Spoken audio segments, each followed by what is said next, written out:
बिस्मिल्लाहिर्रहमानिर्रहीम। आता है याद मुझको गुजरा हुआ ज़माना, वो बाग की बहारें वो सब कुछ चहचहाना। आज़ादियाँ कहाँ वो अब अपने घोंसले की, अपनी खुशी से आना अपनी खुशी से जाना।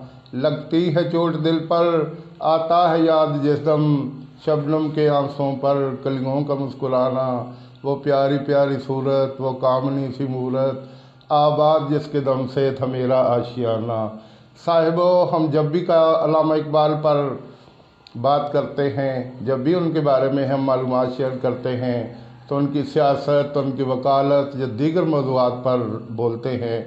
मैं आज उनकी खालस खानगी ज़िंदगी पर कुछ मालूमात आपसे शेयर कर रहा हूँ। आप ये तो जानते हैं कि उनके वालिद का नाम नूर मोहम्मद था, वालदा का नाम आमना बीबी था। उनकी 4 बहनें थीं, करीम बीबी, फ़ातिमा बीबी, ज़ैनब बीबी और ताले बीबी। उनके एक बड़े भाई अता मोहम्मद थे, जो अपने वक्त के पढ़े लिखे लोगों में शुमार होते थे। बलूचिस्तान में उन्हें मुलाजमत मिली, लेकिन दूरी की वजह से वो छोड़कर आ गए। बहरहाल अल्लामा इकबाल की तालीम के मामलात वही उनकी निगरानी किया करते थे। अल्लामा इकबाल जब अपनी तालीम मुकम्मल करने के बाद गवर्नमेंट कॉलेज लाहौर और ओरिएंटल कॉलेज लाहौर से कुछ अरसा के बाद तातीलात पर गए, और इस अरसे में उन्हें स्कॉलरशिप मिला और वो बाहर जाने का प्रोग्राम तरतीब दे रहे थे। तो वालिदैन के जहन में आया कि कहीं वहाँ जाकर ये किसी मेम से शादी न कर ले। उन्होंने गुजरात के डॉक्टर अब्दुर्रहमान की बेटी करीम बीबी से उनकी शादी कर दी। याद रहे कि डॉक्टर अब्दुर्रहमान काफ़ी अरसा सऊदी अरब रहे थे। ये उनकी बेटी भी वहाँ रही थी और अरबी पर उसे फुल अबूल हासिल था। खुदा का करना ऐसा हुआ कि अल्लामा इकबाल और करीम बीबी की ना बन सकी। वो आपस में अक्सर लड़ते झगड़ते रहते थे। बहरहाल 1898 में शादी हुई और 1899 में बड़े बेटे आफ्ताब इकबाल पैदा हुए, जो बाद में बहुत बड़े वकील बने और 80 साल की ज़िंदगी गुजार के 1979 में वो फौत हुए। इस बीवी से एक बेटी मिराज बेगम थी, जो 16 साल की उम्र में फौत हो गई। अल्लामा इकबाल अपनी तालीम मुकम्मल करने के बाद जब 1914 के करीब यहाँ पहुँचे, तो उनके आने से पहले फ़िरोज़ सनत वालों की एक साहिबजादी जिसका नाम सरदार बेगम था, उनसे उन्होंने दूसरी शादी का फ़ैसला किया। लेकिन कुछ वजूहात की बिना पर हालात इतने नाजुक होते चले गए कि उन्होंने इस शादी से माजरत कर ली और लुधियाना की एक मुमताज़ बेगम से उनकी मंगनी तय होगी। इस अरसे में सरदार बेगम ने उन्हें ख़त लिखा कि अल्लाह के बंदे, मैं आपकी राहें ताकती रही, आप बैरून मुल्क थे, मंगनी हुई और शादी का प्रोग्राम फ़ाइनल हो चुका था, अब आप आगे क्या कर रहे हैं। अल्लामा इकबाल ने अपने दोस्तों से मशवरा किया और उनके मशवरे के बाद मुमताज़ बेगम और सरदार बेगम दोनों से आपने 1914 में शादी कर ली। ये बात जब करीम बीबी को तक पहुंची, तो वो भी गुजरात से अपने दोनों बच्चों को लेकर लाहौर आ गई।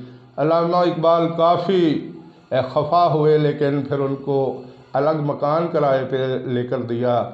उन्हें सारी ज़िंदगी अखराजात और किराए की मद में पैसे अदा करते रहे और इस तरह वो अलग घर में ज़िंदगी गुजारती रहीं।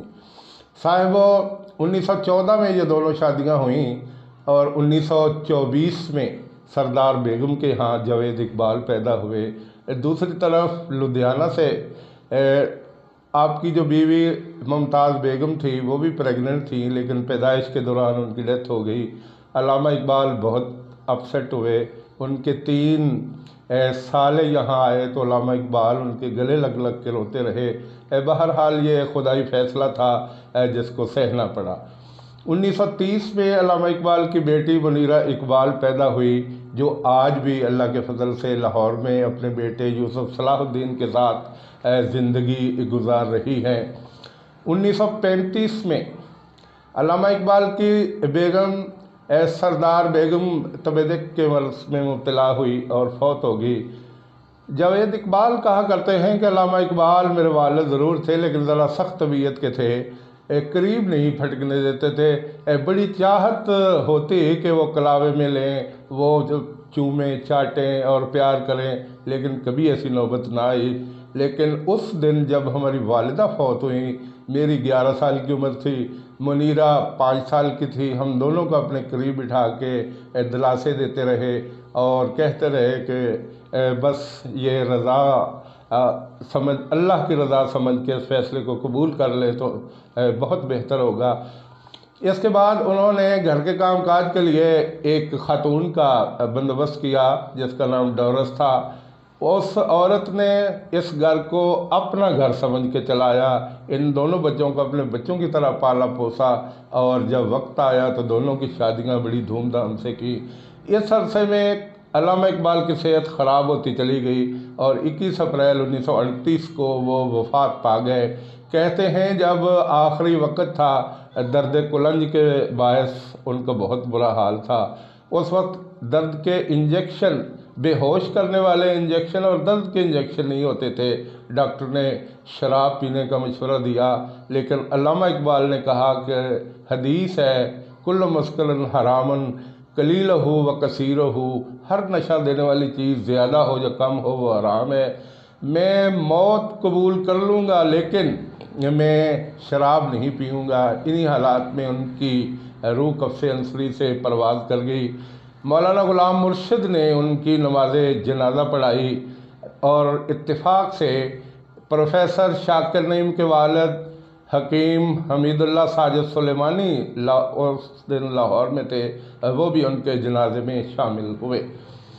صاحبو، جاوید اقبال نے 1946 میں ایم اے فلسفہ کیا اور 1956 میں انہوں نے پی ایچ ڈی مکمل کر لی۔ 1964 میں ان کی ناصرہ جاوید اقبال سے شادی ہوئی، جو مشہور وکیل تھیں اور آج بھی ہیں، کچھ عرصہ وہ جج بھی رہیں۔ 1965 میں جاوید اقبال کے بڑے صاحبزادے منیب اقبال پیدا ہوئے، جو علامہ اقبال کے ہم شکل ہیں، بڑے مشہور وکیل ہیں۔ چھوٹے بیٹے 1967 میں پیدا ہوئے جن کا نام ولید اقبال ہے، وہ بھی بڑے مشہور وکیل ہیں اور پی ٹی آئی کی طرف سے آج کل سینیٹر بھی ہیں۔ جاوید اقبال کی زندگی بڑی بھرپور انداز میں گزری۔ ننیال کی طرف سے ملنے والی لمبی چوڑی جائیداد اور روپے پیسے کی وجہ سے وہ کاریں خریدتے رہتے اور دوستوں کے ساتھ گھومتے پھرتے رہے۔ یورپ گئے، تعلیم حاصل کی، بہت سے لوگوں کے ساتھ ان کے تعلقات تھے، بلکہ انہوں نے اپنی کتاب اپنا گریباں چاک میں اپنی گرل فرینڈ کا بھی بڑی تفصیل کے ساتھ ذکر کیا۔ صاحبو، جاوید اقبال بڑے اچھے وکیل ثابت ہوئے۔ وہ لاہور ہائی کورٹ کے پہلے وکیل رہے، پھر وہاں وہ جج رہے اور اس کے بعد وہ چیف جسٹس بھی رہے۔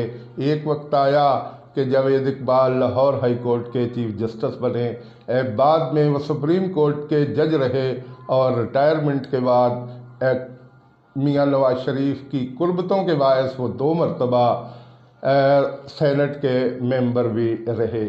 صاحبو، یاد رہے کہ فیروز والے اور کلثوم نواز کے والدین یہ آپس میں رشتہ دار تھے، اور اسی بنا پہ 1970 میں جب جاوید اقبال نے بھٹو کا مقابلہ کیا تو میاں شریف نے تمام اخراجات برداشت کیے تھے۔ الیکشن کے دن قیمے والے نان چل رہے تھے، لیکن اتفاق دیکھیے کہ لوگ قیمے والے نان ان کے کیمپ سے کھا رہے تھے اور ووٹ بھٹو کو دے رہے تھے، یہاں تک کہ یہ فرزند اقبال جاوید اقبال ہار گئے۔ شورش کاشمیری بڑے پریشان ہوئے، بلکہ انہوں نے پنجابیوں کو طعنہ بھی دیا کہ آپ نے فرزند اقبال کو ہرا دیا۔